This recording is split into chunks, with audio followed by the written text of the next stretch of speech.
அம்மாவோட ஆசை அப்போ உங்களுக்கு உண்டு. ஓம் சக்தி பராசக்தி. ஓம் சக்தி. குருவடி சரணம், திருவடி சரணம். குரு வாழ்க, பங்காரம்மா வாழ்க. ஓம் சக்தி. அவதார புருஷர் அடிகளார் பாகம் 19 புத்தகத்திலிருந்து அடிகளாரின் ஆன்மீக பாதை. திருமதி அம்மா எழுதியது.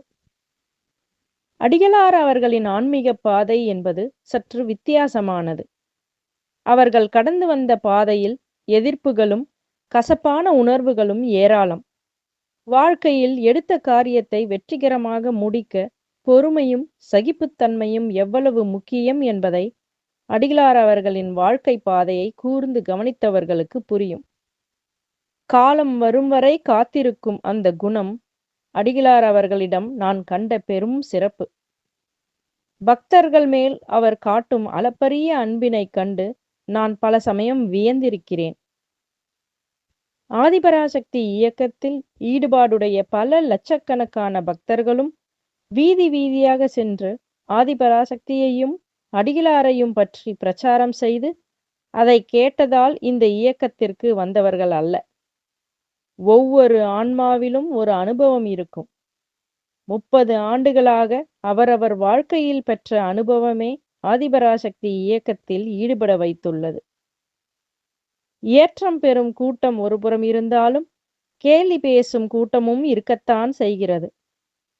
20ஆம் நூற்றாண்டிற்கு ஏற்றாற்போல் ஆன்மீகத்தை எளிமைப்படுத்தி ஏழை எளிய மக்களிடம் ஆன்மீகத்தை கொண்டு சென்றவர் அடிகளார்.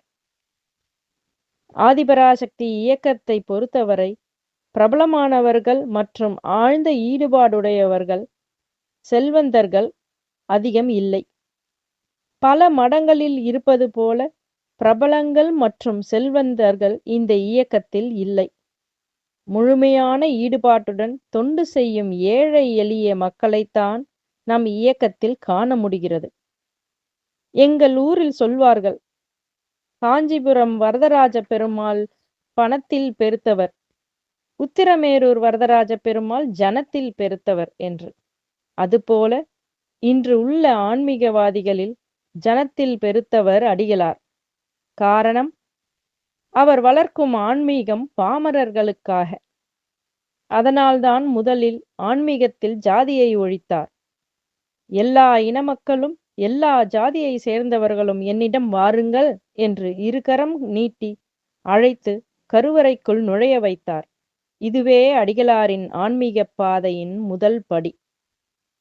இரண்டாவது படி, ஆணாதிக்கம் நிறைந்த இந்த காலத்தில் வீக்கர் செக்ஸ் என்று கருதப்படும் பெண்களை முழுமையாக ஈடுபட வைத்தது.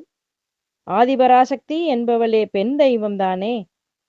பெண்களை கருவறைக்குள் விட்டு அபிடேக அலங்காரங்கள் செய்ய வைத்து கலச விளக்கு வேள்வி பூசைகளையும் கற்றுக் கொடுத்து ஆன்மீகத்தில் புரட்சியை ஏற்படுத்தியவர் அடிகளார். மூன்றாவதாக, ஏட்டுச் சுரக்காய் கறிக்கு உதவாது என்பதை உணர்த்தி புராணங்கள் போதனைகள் வேலைக்கு ஆகாது, சமுதாயத்திற்கு தேவையான வழியிலேயே ஆன்மீகத்தை பரப்புவோம் என்று கருதி சமூக தொண்டு செய்வதன் மூலம் ஆன்மீகத்தில் நிலையான இடத்தை பிடித்தவர் அடிகளார். அறநிலை ஒன்றை ஏற்படுத்தி அதன் மூலம் கல்விப்பணி, மருத்துவ பணி, சமுதாய பணி என்று தொண்டு மார்க்கத்தை வலியுறுத்தியவர் அடிகளார். குடும்பத்தோடு ஈடுபட்டால்தான் அந்த குடும்பம் சிறப்பாக அமையும் என்பதை வலியுறுத்தி குடும்பத்தில் அனைவரும் சக்தி மாலை அணிந்து இருமுடி செலுத்தும் புதுமையான முறையை அறிமுகப்படுத்தியவர் அடிகளார். மாலை அணிவது என்றால் ஆண்கள் மட்டும் அணியும் ஐயப்ப மாலை, அதையே பெண்கள் அணிய வேண்டுமென்றால் சில வயது வரம்புகள் என்ற முறையை மாற்றி அம்மாவின் சக்தி மாலை அனைவரும் அணியும் மாலை என்று கூறி ஓம் சக்தி அம்மாவே சரணம் அம்மா என்று கோஷமிட வைத்தவர் அடிகளார். தெய்வத்திற்கு ஆண் பெண் என்ற பேதம் இல்லை என்பதை உலகிற்கு உணர்த்திய ஆன்மீக புரட்சியாளர் அடிகளார். அருள் திரு அடிகளார் அவர்களுக்கு மனைவியாக அமைய பெற்ற பெரும் பாக்கியத்தை எனக்கு அளித்த அன்னை ஆதிபராசக்தியை என் நன்றி மலர்களால் போற்றி வணங்குகிறேன். அடிகளாரின் வரலாறே இந்த தலத்தின் வரலாறு. குக்கிராமமாக இருந்த மேல்மருவத்தூரின் இன்றைய நிலைக்கு காரணமாக பின்னி பிணைந்தது அடிகளார் அவர்களின் வாழ்க்கை.